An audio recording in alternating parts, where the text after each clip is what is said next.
মানে কারোর ঘুম নেই চোখে। এই সৌম, এই কটা বাজে? পাপা ঘুমোবি না? হ্যাঁ এই যে ও শোনো বাবা, লুক অ্যাট মি, ঘুমাবে না? কি করবে? ও এরকম করবে তুমি? কটা বাজে এখন? প্রায় 11:15।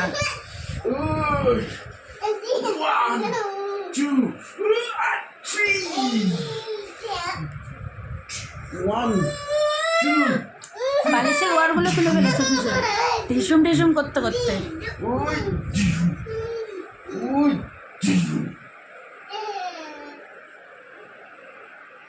হয়ে গেছে, এবার স্টপ করে দাও, এবার স্টপ করো। মামামের কিন্তু ঘুম পেয়ে গেছে। ও তোমরা কেউ ঘুমাবে না তাই তো? ঠিক আছে, আমি অন্য ঘরে গিয়ে ঘুমিয়ে পড়লাম।